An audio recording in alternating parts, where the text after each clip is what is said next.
마지막 날은 23강인데요. 속죄절이, 우리 이제 속죄절은 이제 나팔절이 이제 끝나고요. 나팔절이 끝나고, 그 다음에 이제, 그 다음 여기 7월 1일인데요. 그 다음에 이제 요것이 이제 속죄절이. 여기 이제 7월 10일 날이, 7월 10일 날.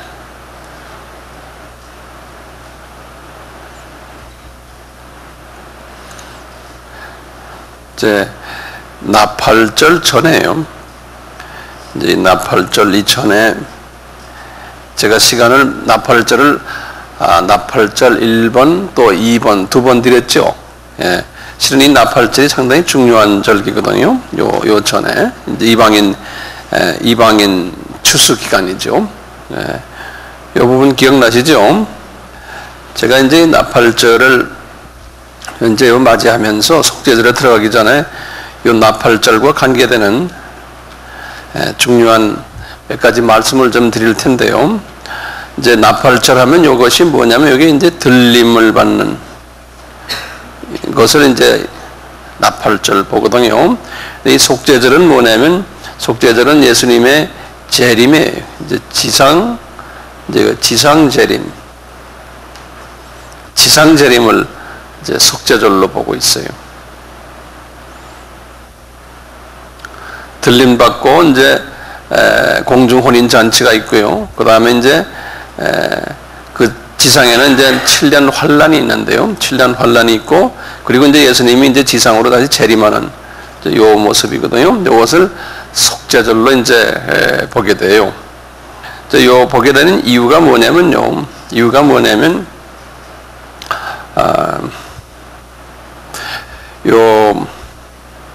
요걸 이렇게 그려놓고요. 그 다음에 제가 우선 요걸 좀 드릴게요. 들림의 시나리오, 요렇게 좀 하나 제목을 붙이시고요. 들림 시나리오. 이건 좀 요율 좀 많이, 좀 넓게 요율 두세요. 또 별 좀 크게 그리세요. 네, 들림 시나리오를요.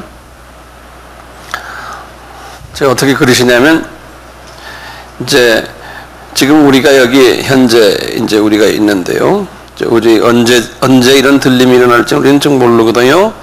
모르지만 뭐 앞으로 지난번에 우리가 봤을 때는 약 한 20년 25년 그 전에 이런 일들이 혹시 일어나지 않을까라고 이제 추측을 하는데요.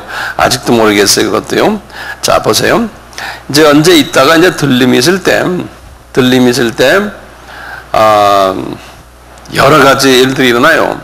첫째 이제 여기에 관한 성서 말씀을 먼저 좀 적어보세요. 들림 하면은, 성서에 최소한 세 곳에 이 들림에 관계되는 성서 구절이 있어요. 첫째는요, 이제 살전 데살로니가전서 4장 16절에서 17절의 말씀이에요. 데살로니가전서 4장 16절 17절이고요. 그 다음에 이제 마태복음 24장 31절이에요.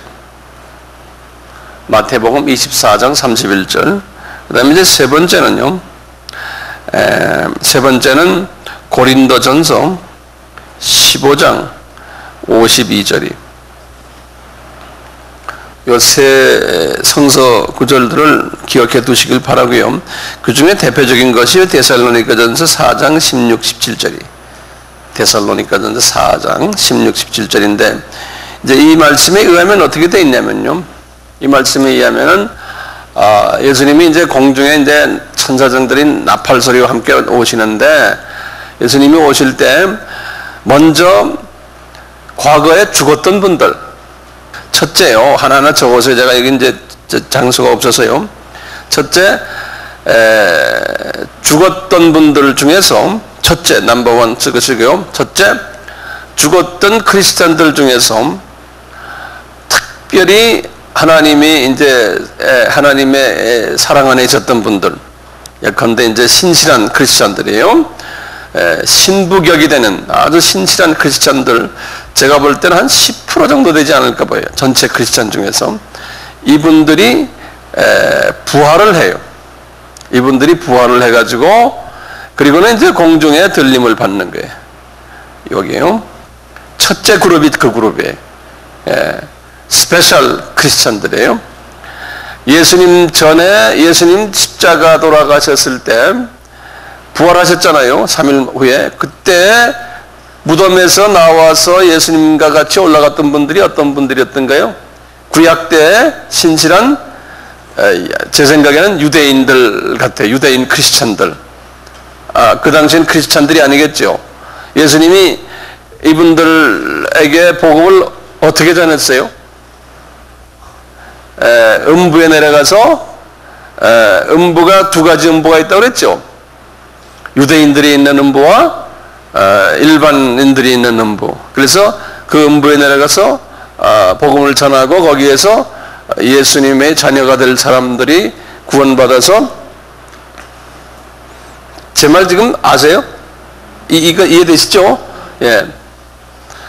그래서 이제 이분들이 이미 구약의 사람들은 하나님이 유대인이나 또는 비유대인이나 하나님의 자녀들은 부활해서 이미 낙원에 갔어요? 천국에 갔어요? 낙원으로 갔어요. 근데 이제 여기에 지금 들림받는 사람들은요, 신약 시대에 들어와서 들림받는 사람들 같아요. 신약 시대에 들어와서 이제 죽었다가 이제 이분들이 이제 들림을 받는 모양이에요. 살아서요. 죽은 사람들 중에서 특수한 하나님이 사랑하는 분들이 신부감들이요, 들림받고 올라가고요. 그 다음에 이제 살아있는 사람들, 지금 우리 이 당시에 예수님의 공중 재림 당시에 살아있는 사람들 중에서 특수한 그 사람들이 들림받는다고 그랬죠. 네, 요분들이 이제 들림받고, 두 번째 그룹이에요. 첫 번째 그룹은 죽었던 사람들 중에서 일부가 들림받고, 들림이 아니고 부활해서 들림받고, 두 번째 그룹은 살아있는 성도들 중에서 신실한 성도들이 이제 들림받는다는 거예요. 이분들은 죽음을 경험하지 않는 분들이에요. 이분들은 죽음을 경험하지 않는 분들이에요. 아마 우리가 다 이제 그 속에 들어가면 얼마나 좋겠어요? 아멘? 예. 그 다음에 세 번째 그룹이 어떤 분들이냐면요. 세 번째 그룹은요, 이제 요 7년 환란이요. 요 두 그룹을 생각하세요. 네. 그리고는 이제 7년 환란이 지나가요. 7년 환란이 이제 3차 전쟁이라고 이제 일반적으로 보면 되겠죠. 이때요, 세 번째 그룹이 있어요. 세 번째 특수 그룹이요. 뭐냐면,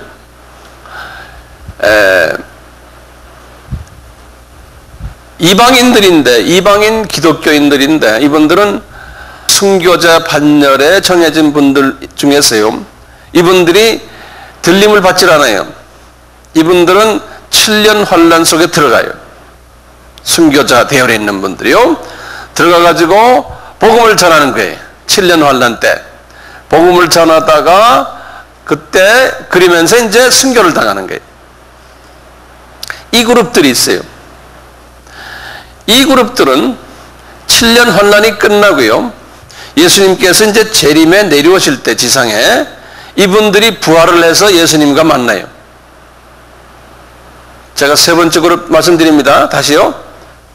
됐어요? 그 다음에 네 번째 그룹이요. 네 번째 그룹은 유대인 크리스천들이에요. 소위 지금 14만 4천의 유대인 크리스천들이요, 그분들도 들림을 받질 않아요. 이분들도 들림을 받지 않고 이 7년 환란 속으로 들어가요. 들어가서 이분들은 이 후3년반 때 이제 유대인들을 완전히 복음화시키는 일, 유대인들이 이분들을 통해서 예수님을 알게 돼요. 그리고 이분들이 제가 보기에는 또 순교를 당하는 것 같아요. 이분들도 예수님이 재림에 오실 때, 7년 혼란이 이제 끝나고 재림에 내려오실 때 이분들도 부활해요. 이분들도 부활해요. 그러면 지금 몇 그룹이 됐어요? 4그룹이죠. 그렇죠? 이분들이 이제 천년 왕국 때 예수님이 이제 왕으로 계시면서 이분들이 천년 왕국 때 지도자 그룹으로 이제 변모하는 거예요. 예수님을 모시고.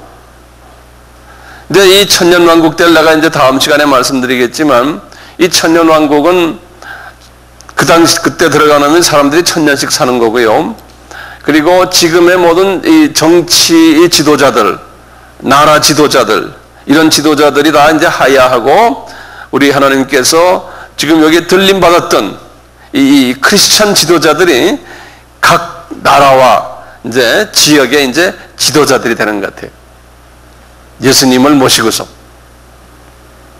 그러니까 이 중에도 이제 도지사나 또는 국가 원수가 될 사람들도 분명히 있을 거예요. 예? 누가 아멘했어요? 예. 우리 최준도사가 아멘했네 손 들고 그러면 아마 될 거예요. 예. 우리 딴 분들은 그런 생각 없으세요? 양보하시면 뭐 괜찮고. 그리고는 이제 나중에 이제 이분들이 이제 신천신지로 들어갔어요. 거기에서 또 이제 영원한 세계에서 이제 지도자 그룹이 되는 거예요. 그러니까 지금 이제 딴 분들은 다 잊어버리고 지금 우리가 문제예요. 지금 우리가 살아있을 때 예수님이 오신다고 가정을 할 때 지금 우리가 어떻게 살아야 되겠어요? 이 그룹에 들어가려면. 뻔하죠? 첫째, 우상을 섬기지 말아야 돼. 예. 그러니까 이 세속화되지 말아야 되는 거예요. 우상을 섬기지 말아야 돼. 그리고 예수님을 사랑하시고 우리 산상수훈에서 말씀드린 복 있는 자의 그 삶을 이제 살아야 될 것 같아요. 그래서 복 있는 자라 그러면 그냥 복 있는 자가 아니고요. 거기 보면 너희들은 이 세상에 소금이 되어라. 그 다음에 빛이 되어라.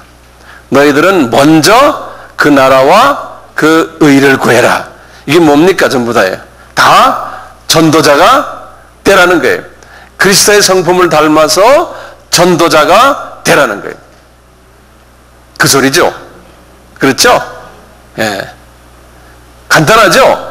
예수의 성품을 닮아서 소금과 빛이 되어라. 그 소리죠. 그런 사람은 들림을 받게 하고 높이게 시겠다는 거예요. 그런 사람은요. 그런데 전도자가 되는데 거기에 문제점이 있다는 걸 6장에서 뭐라고 그랬어요? 우리 산상수훈에서 나팔을 불면서 자기 영광을 위해서 하는 경우가 다분히 많다는 거예요. 그러니까 이런 부분을 우리 스스로를 점검하고는 나부터 시작을 해서요. 이것을 우리가 잘 지혜롭게 해야 되는 거예요. 그래서 예수 때문에 더 유명해지고 예수 때문에 더 돈을 더 많이 벌고 예수 때문에 더 명예가 더 많이 커지고 이렇게 되면 좀 위험도가 없지 않아 있다는 거예요. 여기에 대해서 동의하세요? 아멘. 예, 이래서 쉽지가 않은 거예요. 예, 쉽지가 않은 거예요. 그러니까 팔복에서 나오는 말씀을 그대로 순종을 하면은 이제 이런 부분을 우리가 해결할 수가 있어요. 결론적으로 뭐냐면 팔복의 제일 마지막에 뭐였어요? 예수 때문에 핍박을 받는다는 거예요. 그러니까 예수 믿고 잘 되시오 하는 것은 영적으로 잘 되는 건 좋지만 육적으로 잘 되시오 하는 것은 일반 성도들 이야기예요. 그렇죠? 예, 그렇지만 이렇게 들림받고 지도자 계급은 예수 믿으면 믿을수록 더 핍박이 따라오게 되는 거예요. 이 복음 전하는 일 때문에 핍박이 오는 거예요. 핍박이라는 게 꼭 이제 욕도 먹지만요. 자기의 물질도 손해보고 모든 부분에서 시간도 손해보고 어떤 때는 사람들에게 욕도 먹고 오해도 받고 이제 이렇게 된다는 거예요. 예. 그거 잊지 마세요. 이 들림 시나리오 4그룹 잊지 마세요. 이 4그룹 잊지 마세요. 그런데요, 이 들림 받는 자들이요, 들림 받는 자들이 어떤 분인가 할 때 여러 가지 이제 그 사람에 대해서 나오는 우리 팔복이를 잘 지키는 분들도 되고요. 그다음에 복음을 잘 전하라는 입장에서는요, 마태복음 24장에서 그 들림 받는 사람들의 들림 받는 사람들의 7가지의 그 형태가 있었어요. 혹시 기억나세요? 마태복음 24장의 31절부터 보면은 그랬어요. 처음에는 노아의 때와 같다. 그래서 노아의 때 하면은 에녹 같은 사람이 하나님과 동거했던 사람이에요. 이런 사람. 두 번째 비율은 뭐가 있었냐면 한번 마태복음 24장을 잠깐 보실래요?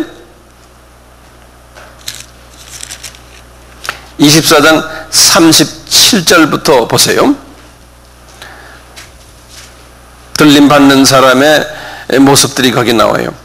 37절에 보면 성경에서 줄을 딱 그어놓으세요. 노아의 때와 같다. 이렇게 딱 적어 놓으시고요. 거기다 줄을 딱 그어 놓으시고, 이제 인자 이맘도 그러하니라 이제 하시고는 에녹 같은 사람 이렇게 적어 놓으세요. 에녹이 들림 받은 사람의 예표 아닙니까? 에녹 같은 사람. 그 다음에 이제 40절에 보시면 그때 두 사람이 밭에 있으며 하나는 데려감을 당하고 하나는 버려둠을 당하더라. 여기 보면 밭에 있는 두 사람, 이제 복음 농사를 짓는데도 두 가지의 크리스찬이 있다는 거예요. 그 다음에 이제 41절에요. 두 여자가 매를 갈고 있는데 하나는 데려감을 당하고 하나는 버려둠을 당하더라 그러는 거예요. 여자는 또 크리스찬들이거든요. 크리스찬들인데 매를 가는데, 매를 가는 건 우리가 그 열매를 찧어서 빵을 만드는 거 아니에요? 그래서 빵을 만드는 과정 속에서 영적 빵이에요. 거기 보면 두 가지의 크리스찬이 있다는 거예요. 이렇게 갈라지는 거예요. 그리고 45절부터 보면 또 지금 하나, 둘, 셋, 네 번째 비유예요. 충성되고 지혜 있는 종이 되어 주인에게서 그 집 사람들을 맡아 때를 따라 양식을 나눠줄 자가 누구뇨?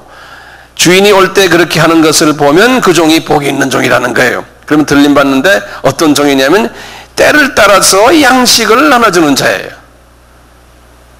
전도죠. 선교죠. 그렇죠? 이것을 잘하는 자예요. 그 다음에 이제 25장에 들어가서요, 열처녀의 비유를 드는 거예요. 같은 처녀인데 공중 혼인잔치, 10절에 보면 혼인잔치에 들어가고 문이 닫히고 들어간 사람들이 있고 못 들어간 사람이 있다는 거예요. 다시 말하면 기름을 준비했느냐 안 했느냐에 따라 차이가 난다는 거예요. 모든 사람은 다 등을 가지고 있는데, 우리 크리스찬들은 다 등을 가지고 있거든요. 어둠을 비칠 줄 아는 그런 방법을 다 아는 도구를 다 가지고 있어요. 근데 실제로 어둠을 비추느냐 안 비추느냐는 기름이 있느냐 없느냐예요. 기름을 우리가 보통 뭐라 그래요? 성령의 기름 부으심을 받았느냐 안 받았느냐. 네. 거기에 차이가 있다는 거죠. 그 다음에 이제 14절부터 보면은 쭉에서 보면은 탈란트 비유예요. 그래서 30절까지 쭉 보면요, 이 탈란트 비유를 보면은 우리 누가 다 탈란트를 가지고 있어요. 하나님이 어떤 사람은 5탈란트, 2탈란트, 1탈란트 했는데 그 탈란트를 잘 사용하지 않고 탈란트를 가지고 그냥 묻어뒀다는 거예요. 사용한 사람은 하나님께서 들림을 받게 하고, 마지막 때의 기독교인이거든요. 사용하지 않은 사람과의 차이점을 거기다 말씀드리고요. 그 다음에 마지막에 7번째 비유가 염소와 양과 염소의 비유예요. 양은 어떤 분이냐면 35절 36절에 보면 그랬어요. 이제 예수님이 내가 줄일 때 너희가 먹을 것을 주었고, 목마를 때 마시게 하였고, 나그네 되었을 때 영접하였고, 벗었을 때 옷을 입혔고, 병들었을 때 돌아보았고, 옥에 갇혔을 때 와서 보았느니라. 이제 이런 사람들 양이라는 거, 이런 사람들이요. 다시 말하면 내가 줄일 때, 다시 말하면 지금 우리가 지금 각 나라에, 또 우리나라에도요, 아직도 자그마한 예수들이 있는 거예요. 구원 아직 받지 못한 조그마한 예수들이 있는 거예요. 그분들이 지금 어떻게 되어 있냐면, 예수님이 내가 줄이고 있고, 영적으로요, 목말라 있고, 나그네 되어 있고, 옷 벗었고, 병들었고, 옥에 갇혀 있다는 거예요. 그럴 때 가가지고 그분들을 이런 식으로 도와줬을 때, 도와준 사람과 안 도와준 사람의 차이점이라는 거예요. 그러니까 이 마지막 때는 뭡니까? 가장 주님이 기뻐하시는 일이 뭐예요? 우리가 직접 간접으로 복음을 전하는 일이에요. 이 마지막 추수에 참석을 하고 있느냐 아니느냐 여기에서 짝 갈라진다는 거예요. 들림 받느냐 안 받느냐, 이 마지막 때 성도들은요. 그런데 우리가 산상수훈에서 말했듯이 이것도 얼만큼 예수의 마음을 가지고 하느냐. 그랬잖아요. 산상수훈에서 7장의 마지막에 너희들이 내 이름으로 선지자 노릇하고 귀신도 쫓아내고 능력도 발휘했지만 내가 네가 누군지를 모르겠다 그랬잖아요. 그러니까 동기가 분명해야 되는 거예요. 예? 그것을 우리가 잘 잊지 마세요.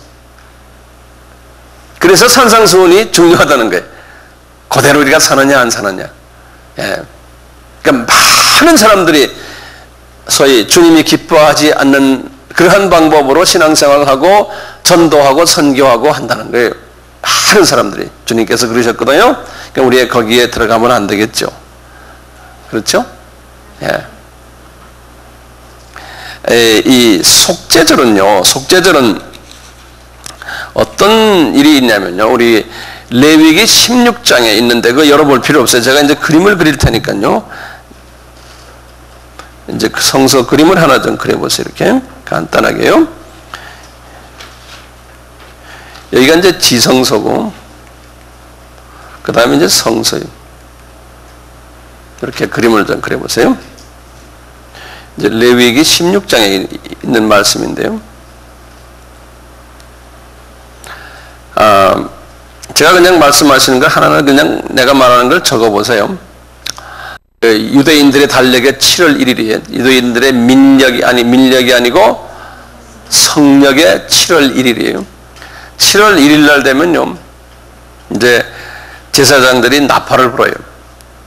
나팔을 불면은 이 유대인들이 광야 이제 그 40년 광야 생활 할 때예요. 그 광야 생활 하다가 나팔을 불면 다 모여요. 이 성소 앞에 약 한 200만 명이 되니까 엄청난 숫자가 모일 거 아니에요? 나팔을 불면은 다 모이는 거예요. 모이는 이유가 뭐냐면, 성력의 7월 1일이 밀력의 몇 월 며칠이에요? 기억나세요? 밀력의 1월 1일이에요. 잊지 마세요. 1월 1일이에요. 그러니까 이분들은, 유대인들은 두 번 우리가 음력과 양력을 세듯이요, 이분들도 두 번을 새해를 세요. 그래서 7월 1일이 되면요, 성력이에요. 이분들이 과거에 자기네가 지켰던 밀력의 1월 1일로 생각하는 거예요. 그렇죠. 밀력의 1월 1일이거든요. 그래서 이때 이분들이 나팔을 불어가지고요, 전부 다 모여요. 모여가지고 뭐 하냐면 한 해 동안 지은 죄를 하나님 앞에 회개를 해요. 나팔절이 이제 그런 의미가 있어요. 죄를 회개를 해요. 죄를 회개를 이제 7월 1일에 다 모였지 않습니까? 그래가지고 이제 2일, 3일, 4일, 5일, 6일, 7일, 8일, 9일까지, 8일까지 7일 동안 그냥 회개를 해요. 회개를 하고는 이제 9일 날 되면 완전히 이제 새롭게 이제 점검을 자기 자신에 하고요. 이제 10일 날 되면은 제사장이 이분들의 죄를 안고서요, 이 지성소로 들어가요. 10일 되는 날에. 그래서 그날을 7월 10일이 무슨 절이라고 그랬어요? 속죄절이라 그러는 거예요. 그날을 속죄절이라 그러는 거예요. 자, 그럴 때요, 이렇게 나팔을 불고 이제 다 모였을 때 여기에 염소 2마리, 염소 이렇게 좀 그려 놓으세요. 염소 2마리를 갖다 놓고, 이 성소 앞에요, 제사장이요. 그 다음에 소 1마리를 갖다 놔요. 소가 또 이상하게 생겼다. 이건 소예요, 소. 이건 돼지 꼬리네, 소꼬리. 이렇게. 이게 이제 소. 염소 2마리하고 소 1마리를 딱 갖다 놔요.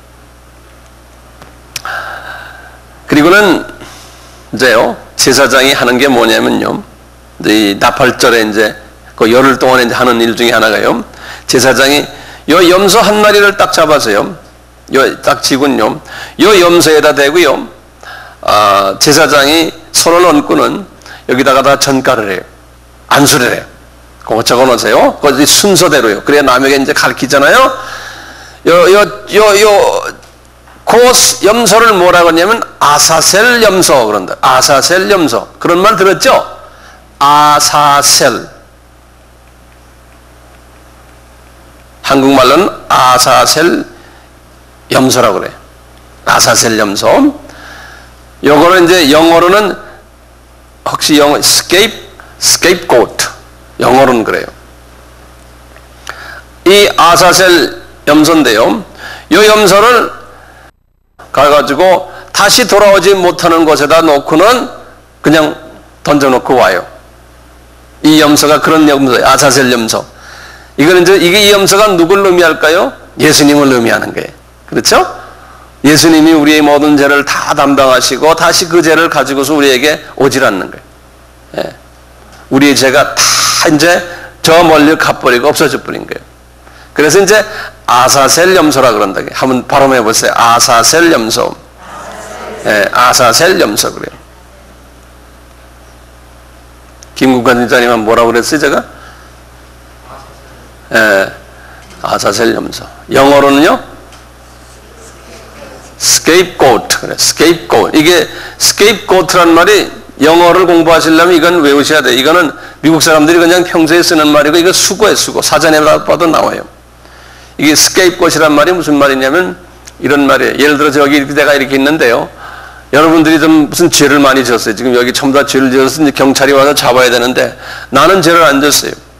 근데 갑자기 그냥 검사가 경찰하고 같이 오더니 말이죠. 나를 딱 잡아가는 거예요. 그럴 때 내가 나가면서 하는 말이 영어로는 그래. Gee, I'm a scapegoat. 그런다고요. 이렇게 쓰는 영어 말이 있어요. 뭐냐면 내가 아사셀 양이다. 그런 아사셀 염소다. 그런 니네들 때문에 내가 니네들 죄를 내가 다 안고 간다. 이제 그런 소리. 이게 scapegoat. 희생양이란 말 있잖아요. 그 소리. 희생양, 희생염소. 영어에 그대로 나오는 말이에요. 영어, 미국 사람들이 그냥 이걸 평소에 쓰는 말들이. 예수 믿든 안 믿든요. 네. 자, 그 다음에요. 그 다음에 이제 열흘 되는 날에요. 이제 회개를 다 어느 정도 한 다음에 이제 이 스케이프고트 아사셀 염소도 이제 그렇게 보내버리고요. 거의 마지막 10일째 되는 날에 10일째 되는 날에는 어떻게 하냐면요. 제사장이 가운을 입어요. 그래서 이제 이때 이제 그 제사장 가운이 이제 나온 건데 제사장 가운이 이 머리부터 모자를 쓰고는 온 발에 질질질 끄는 그런 가운을 입어요. 제사장 가운이. 예, 미니스컷이 아니고요. 가운이 있군요. 제사장도 죄가 있잖아요. 그러니까 제사장도 죄가 있으니까 제사장도 이 지성소에 이 법궤 있는데 여기에 들어갔다가는 제사장도 잘못하면 죽거든요. 죄가 커버가 안 되면 제사장이요. 그 제사장의 죄를 커버시키기 위해서 소를 잡아가지고요. 소피를 제사장의 모든 저 가운에다가 제사장 옷에다가요 뿌려요. 소피를. 그래서 제사장이 그냥 피로 그냥 범벅이 되는 거예요. 머리부터 시작해서 발끝까지. 예. 그래서 이제 이스라엘 사람들의 전설에 의하면요, 제사장이 완전히 피가 커버가 안 돼서 들어갔다가 안에서 죽는 일이 있는 거예요. 이때요. 그러니까 이 제사장이 거기서 죽었으면 누가 가서 그 시체를 갖고 나오지는 못하는 거예요. 이 안이 하나님의 영광이 꽉 차 있으니까. 그래서 이제 그 이야기에 보면은 제사장 허리에다가 노끈을 달아가지고요, 로프를 달아가지고 여기다 방울 하나 달고, 그리고는 이렇게 연결되어 있다는. 만약에 이분이 쓰러지면은 방울 소리 날 거 아니에요? 그러면 잡아당긴다는 거예요, 시체를. 그런 이야기까지 있어요. 그만큼 이 지성소 안이 거룩하다는 거예요. 이 안에 죄 지어서 못 들어가거든요. 제사장이 이제 그렇게 해서 이제 들어가면은 옷에 이제 이 소의 피는 제사장의 죄를 덮어주기 위해서 소의 피를 이제 이렇게 담는 거예요. 그래서 소의 피가 온 몸에 탁 담가지는데. 그리고는 제사장이 요 나머지 한 염소, 요건 속죄 염소예요. 요 염소를 잡아가지고 이제 대야에다가 이 염소의 피를 담아서 이제 들고서 요 피는 뭐냐면 이스라엘 사람들이 지금 열흘 동안 이렇게 회개를 했으니까요. 회개한 그 자국이에요. 그래서 이 피를 가지고 들어가서 이 지성소의 안에 법궤가 있는데요. 법궤의 지붕 위에 꼭대기, 법궤가 상자거든요. 그 이제 이렇게 이런 상자처럼 여기 지금 스피커처럼요. 그래서 그 꼭대기를 속죄소라고 그래요. 그 법궤의 지붕 위를 우리가 또 옥상 그것을 속죄소 그래요. 영어로는 mercy seat이라고 그래요. mercy라는 거는 우리가 긍휼 자비라는 소리 안에 그런 seat 자리라는 소리예요. mercy seat라는 건 우리가 그런 자리를 말하죠. 의자 이런 자리를 seat라고 그러거든요. mercy seat라고 그래요. 요 속죄소에다가 요 염소의 피를 뿌리는 거예요. 딴 데 뿌리면 안 돼요. 요 법궤 위에 속죄소에다가 염소의 피를 뿌려서 그래야지만 이 하나님의 자녀들의 이스라엘 사람들의 죄가 속죄를 받아요. 그래서 그 자리를 속죄소라고 그래요. 속죄소. 이렇게 해서 이제 모든 행사가 끝나서 제사장이 다시 나오면은요, 요것이 나오는 그 순간에 이제 속죄절이 끝난 거예요. 저희들이 지금 속죄절을 하잖아요. 거기 어느 날 이 일이 일어나요? 7월 10일 날이에요. 7월 10일 날. 요 일이 일어나는 거예요. 7월 10일 날이에요. 그래서 요 날은 특별히, 유대인들은 이 날을 특별히 섬겨요. 지금도요. 7월 1일부터 7월 10일은 유대인의 최대의 명절이에요. 유대인에게는요. 네. 우리 봄의 명절 있잖아요. 봄의 명절은 6월절 있잖아요. 6월절보다도 더 중요하게 생각하는 명절이 지금 요 명절이에요. 그래서 요 속죄절이요. 요 속죄절, 요 날을 뭐라고 부르냐면 욤기쁘라고 그래요. 욤이라는 말은 유대인 말로 여기 날짜라 날이란 소리. 날. 욤 발음해 보세요. 욤. 그다음에 기프를 하는 건요. 기프라는 건 이 카파르라고 그래서 이거 카바 덮는다는 소리예요. 덮는다라는 뜻인데요. 기프라는 거는 뭐냐 피로 덮잖아요. 피로 덮는 그런 의미에서 기프를 하면 요거 뭐냐면 여기 속죄라는 소리예요. 속죄의 날 그런 소리. 욤 기프르. 요건 그 통째로 그냥 외우셔야 돼요. 욤 기프르. 한 발음해 보세요. 욤 기프르. 욤 기프르. 이거는 영어 쓰는 사람은 다 이것도 하나의 수고로 다 돼 있어요. 욤 기프르 하면은 그 내용은 모르지만 욤 기프르 하면 유대인들의 최대 명절이다. 가을에 있는 최대 명절이다. 이렇게 알고 돼 있어요, 사람들이. 욤 기프르라 그러면요.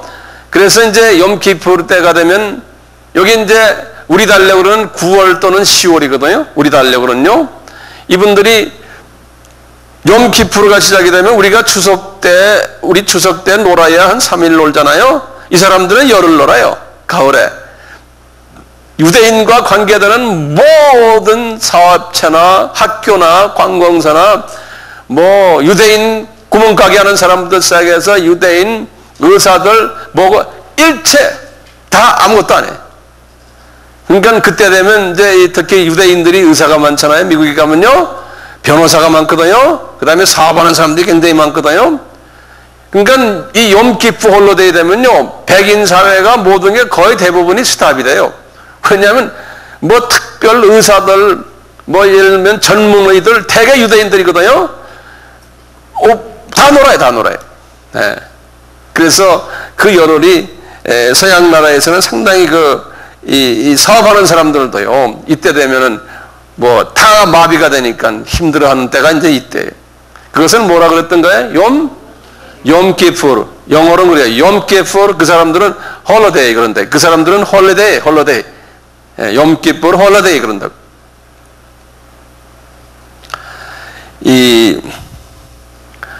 지금 이스라엘 나라도 그렇거든요. 이스라엘 나라도 이 염키푸가 되면요, 열흘 동안은 아무것도 안 해요.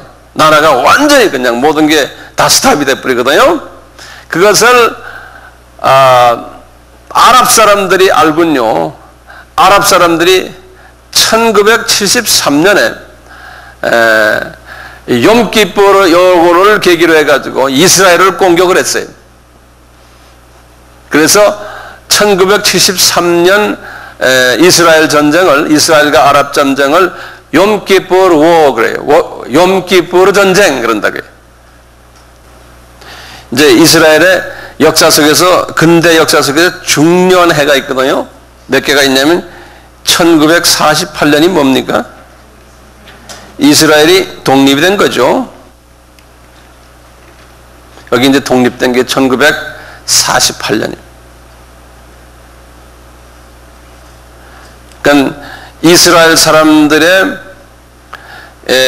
사람들이 소위 이제 하나님의 은혜 안에서 이제 하나님의 자녀로 다시 그 무화과 나무가 저주를 받았다가 무화과 나무가 다시 은혜를 받는 그것이 이 해예요. 1948년 무화과 나무가 은혜를 다시 받는. 그래가지고요, 보세요. 이분들이 은혜를 받았다가 나중에 이분들이 수도가 예루살렘인데 예루살렘을 탈환을 한 것이 1967년이라고 그랬죠. 기억나세요? 이걸 무슨 전쟁이라고 그랬어요? 6.1 전쟁이라 그랬어요. 6.1 전쟁이요. 이 6.1 전쟁에 의해서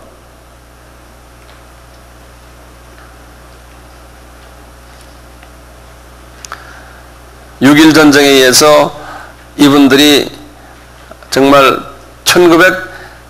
AD 70년에 잊어버렸던 예루살렘을 1967년에 탈환을 했어요. 하나님의 은혜를 1948년에 받았지만 실제로 이분들이 새롭게 자기네의 고향으로 돌아오는 것이 1967년이에요. 1967년이에요. 그러다가 이제 어느 때인지는 모르지만요, 이제 우리가 이제 염키푸르가 있어요.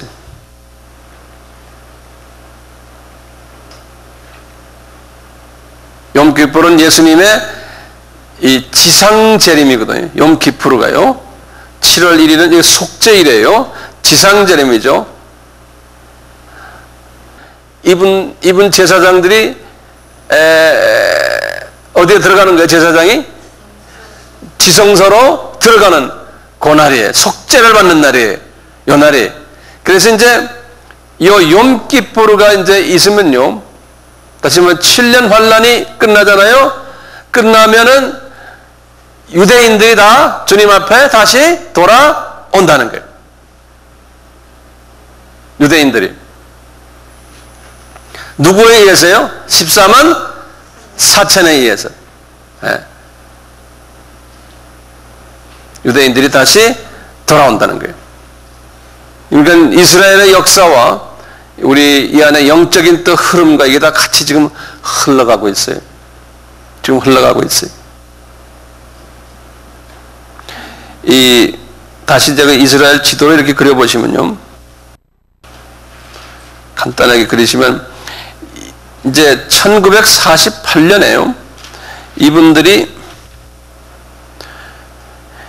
이 48년 전에는요, 여기 이제 예루살렘이 이렇게 있는데, 이 예루살렘과 이쪽 전체는 여기가 요르단이거든요. 여기가 요르단인데, 예루살렘과 이쪽 동네 전부가 다 요르단에 속해 있었어요. 이스라엘이. 1948년 전에는요. 그리고 이 위쪽 여기 갈릴리 호수 여기 있는데, 갈릴리 호수 위쪽 여기 전부 여기는 다 시리아 땅이었어요. 갈릴리 호수고 뭐고, 이 갈릴리 지방의 거의 대부분이. 이쪽이 특히 이제 이 갈릴리 호수 이 북쪽에는 전부 다 시리아 땅이고, 그 다음에 여기 이제 시내반도와 이쪽 전부는 다 애굽 땅이었어요. 그리고 나머지 땅들은 다 팔레스타인 사람들, 예, 팔레스타인이라고 알죠? 이 팔레스타인 사람들, 이렇게 이제 완전히 이방 사람들이 점령하고 있는 이 땅이에요. 1948년에 유대인들이 이 땅에 들어온 거예요. 이미 그 전에도 들어와서 있었지만요, 나라가 이제 여기 텔아비브라고 있거든요. 여기가 텔아비브요. 텔아비브라고 그래요. 텔아비브. 여기 이제 이분들의 예루살렘이 수도가 되기 전에 여기가 수도였어요. 그래서 이제 이스라엘 사람들이 이제 여기에 도착해서 이 동네 주변에서 좀 진을 치고 이러면서 요만큼 땅을 가진 게 독립한 거예요. 예. 독립했다고 이걸 다 가진 게 아니었어요. 예. 그게 1948년이에요. 이분들이 이렇게 이 지역을 조금 가졌다가 이제 그 이스라엘 사람들이 다 게릴라들 같죠. 이게 조금씩 땅 따먹게 하는 거예요. 싸움하면서요. 이분들이 독립하니까 이 팔레스타인 사람들이 계속해서 이 사람들 한 나라를 독립국가로 인정 안 하면서 이제 싸움을 한 거예요. 근데 팔레스타인 사람들이 이 사람들이 이제 이슬람 믿으니까요, 이 나머지 애굽인이 요르단이 시리아니 이제 이쪽에 이 나라들이 말이죠, 이 편을 드는 이쪽에 이제 여기가 지금 이락이거든요. 이락. 이쪽은 여기는 이제 사우디아라비아고 이쪽에. 그러다가 1967년에 아까 제가 6.1 전쟁이라고 했죠?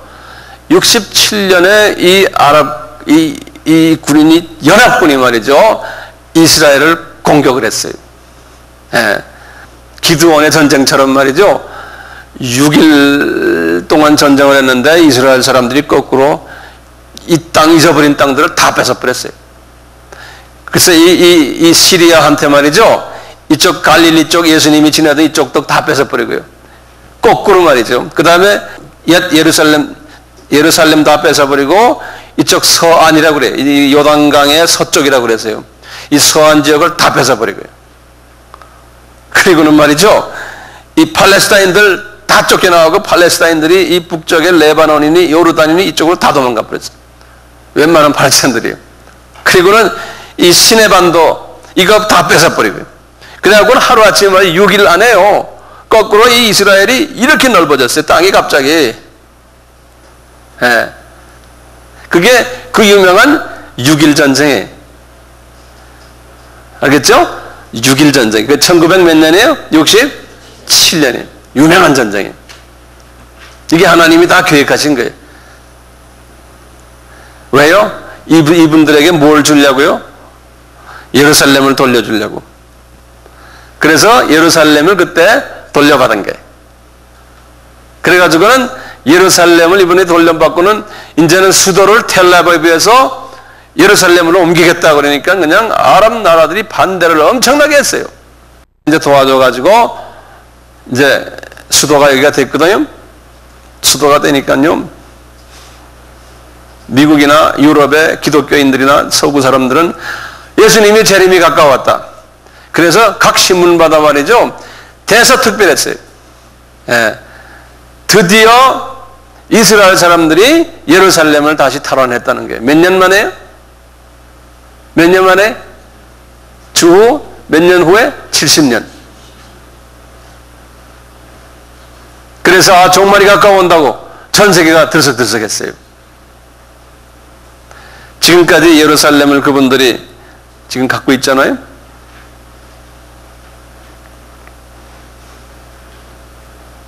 그래서 이제 이스라엘 사람들이 이 6.1 전쟁을 통해 가지고 예루살렘을 이제 다시 재탈환하고요. 그리고 있다가 1973년이니까 몇 년 후에요? 이제 6년 후이죠. 6년 뒤에 무슨 전쟁이 일어났어요? 욤 기프 전쟁이 일어난 거예요. 욤 기프 전쟁이.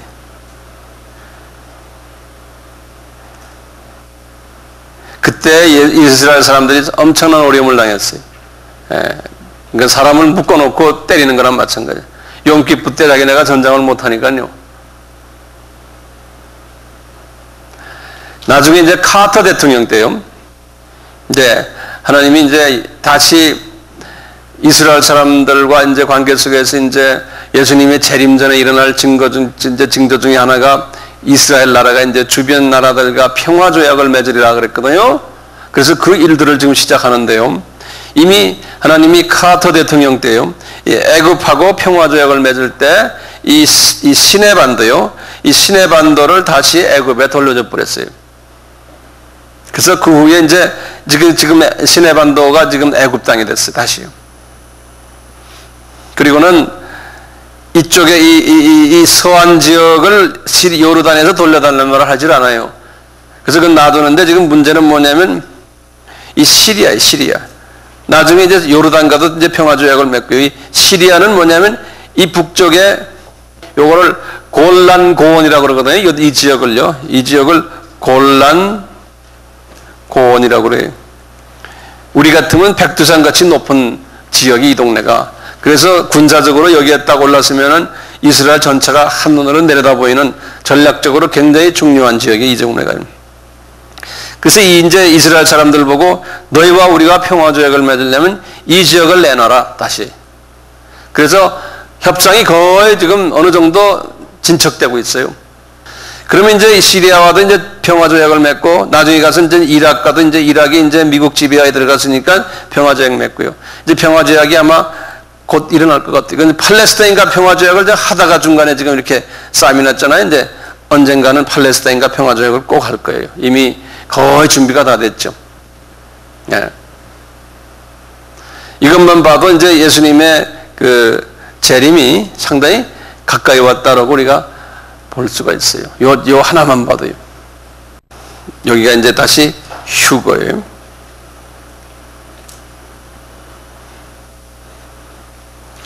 휴거고, 이제 휴거가 있은 후에 몇 년 환란이 있어요? 이제 7년 환란이 있어요.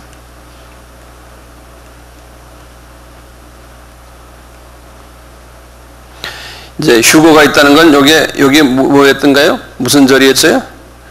나팔절이죠. 이 나팔절과 관계되는 새 하나님의 말씀을 아까 보셨지만 거기 보면 꼭 나팔을 불어요. 예수님이 공중에서 나타나실 때 나팔을 꼭 불어요. 그래서 이제 나팔절이. 이제 들림을 받으면 여기에 이제 공중 혼인잔치가 있는 거예요.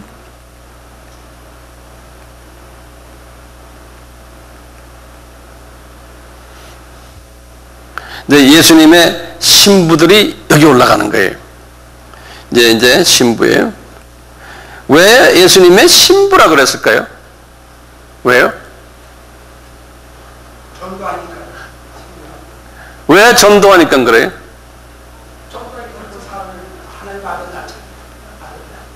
하나님의 아들이라고 그러지 말고 누구라고 해요? 구체적으로 예수님의 영적 부인으로서 예수님의 자녀들을 낳고 그 자녀들을 또 키우는 일, 양육하는 일, 그 일을 한 사람들이 공중혼인잔치에 올라간다는 거예요. 그렇죠? 예, 그 일을 한 사람들이. 예, 순교당하는 사람들도 밑에서 지금 그 일을 하고 있잖아요. 그분들도 지금 하고 있잖아요. 7년 환란 통과하는 사람들이요. 그러니까 문제는 이게 마지막 때 크리스천들, 지금 우리가 지금 만약에 우리가 살고 있는 동안에 예수님이 오신다 그러면요, 들림 받은 사람은 좋지만 안 받는 사람은 상당히 나쁜 때 지금 태어났어요. 왜냐하면 이 환란을 통과해야 돼. 예. 왜 하나님이 이렇게 이런 기회를, 좋은 기회를 주실까요? 왜냐하면 이 마지막 때 크리스천들은 마지막 추수를 하는 임무를 받은 사람들이거든요. 근데 이 일에 동참을 잘하는 사람은 이런 특권을 받고, 장례식이 필요 없는 사람들이에요. 그 사람들은 육신이 죽지 않기 때문에, 예, 이런 특권을 받는 사람들이, 요 사람들은. 예. 지금 우리가 지금 그 세대에 살고 있는 거예요. 그러니까 정신을 바짝 차리고요, 들림을 받으셔야 돼. 안 그러면 이 동네 이 빨간 지금 글쎄는 이쪽으로 이제 지나가게 된다는 거예요. 예.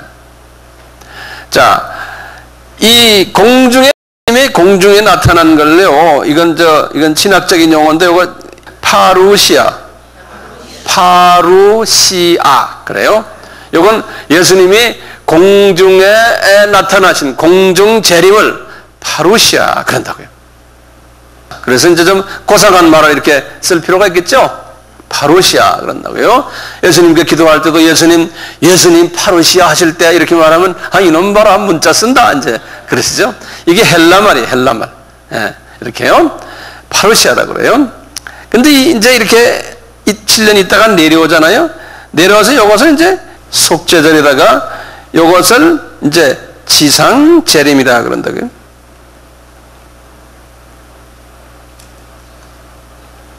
이 지상 재림을 파루시아처럼 또 고상한 말이 하나 있어요. 헬라 말로요. 에피판이라고 그래요. 예전에 내가 다 말했어요. 에피파니, 파인데요. 그냥 한국말은 파가 없으니까 에피파니 그랬어요. 에피파니, 예수님이 나에게 우리가 있는데 내려와서 우리와 같이 하신다 그런 뜻이에요. 에피파니. 예. 이렇게 이제 이런 일이 일어나요. 이제 잊지 마세요. 7년 환란 때요. 7년 환란 때 성서에 보면 약간 한 어떤 부분에서 보면 한 3분의 1의 사람들이 죽고요. 어떤 부분에서는 4분의 1의 사람들이 죽는다고 그랬어요. 이때 이 전쟁 때요. 7년 환란 때 예수 믿는 사람이나 안 믿는 사람이나 사람들이 한 4분의 1로 생각하시면 되겠고요. 특히 7년 환란 때 심하게 전쟁할 때가 이 후삼년반 때 심한 전쟁이 있겠다고 그랬어요. 그래서 성서에서 이 전쟁을 뭐라고 그래요? 아마게돈 전쟁이란 말 들어보셨죠? 네. 예, 아마게돈 후삼년반 때 심한 전쟁이 있을 것을 요 아마게돈 전쟁이라고 이렇게 이런 이야기들을 해요.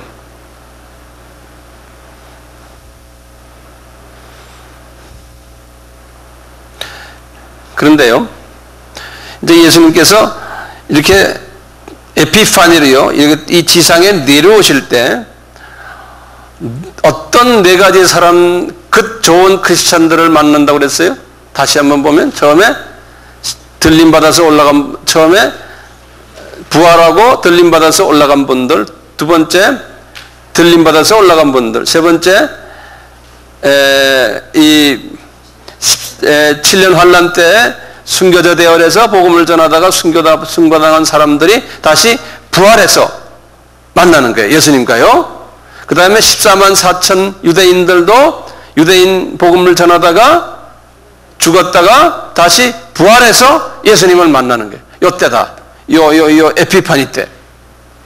그래서 이 네 그룹이 천년왕국 때 예수님을 따라 지도자 계급으로 예수님의 신실한 종들이 된다는 거예요. 요 분들이. 이거 기억하세요? 예. 그 다음에 중요한 게 하나가 있어요. 그 다음에요. 그 다음에 중요한 게 하나가 뭐냐면요. 계시록 20장을 보세요.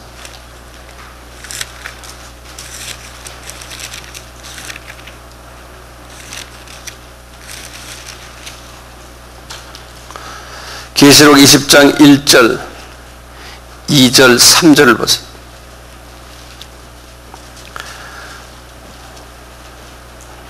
다 열었어요?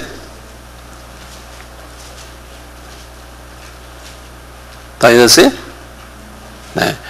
또 내가 보매 천사가 무저갱 열쇠와 큰 쇠사슬을 그 손에 가지고 하늘로서 내려와서 용을 잡으니 곧 옛 뱀이요 마귀요 사단이라 잡아 1000년 동안 결박하여 무저갱에 던져 잠그고 그 위에 임봉하여 1000년이 차도록 다시는 만국을 미혹하지 못하게 하였다가 그 후에는 반드시 잠깐 놓이리라. 그 다음에 보세요.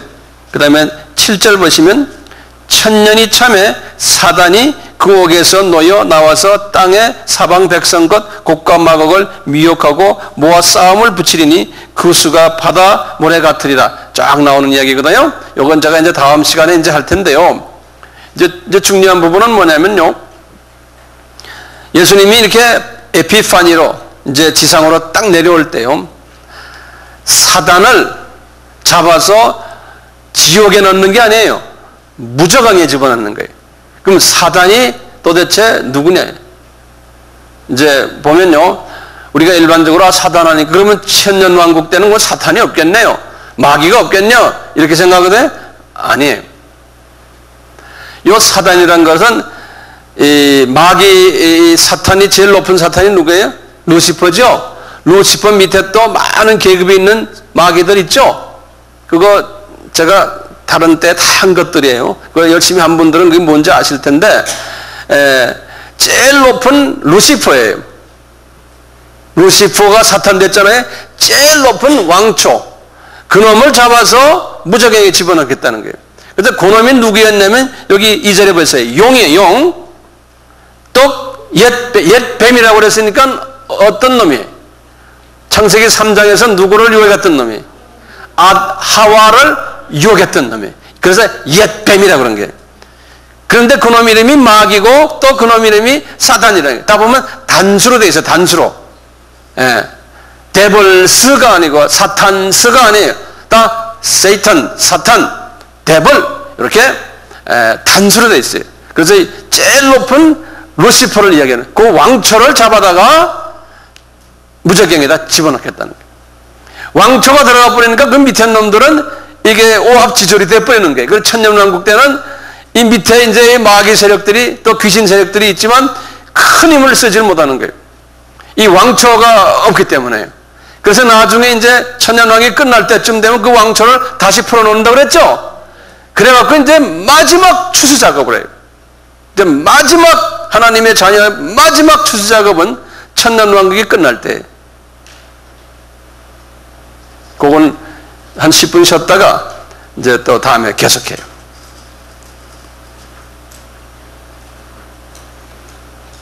제가 지금 이 시간에는 속죄절을 제가 이렇게 대강 이렇게 정리해 드렸어요. 속죄절. 욤 뭐라고 그랬어요? 욤 기푸르. 욤 기푸르. 잊지 마세요.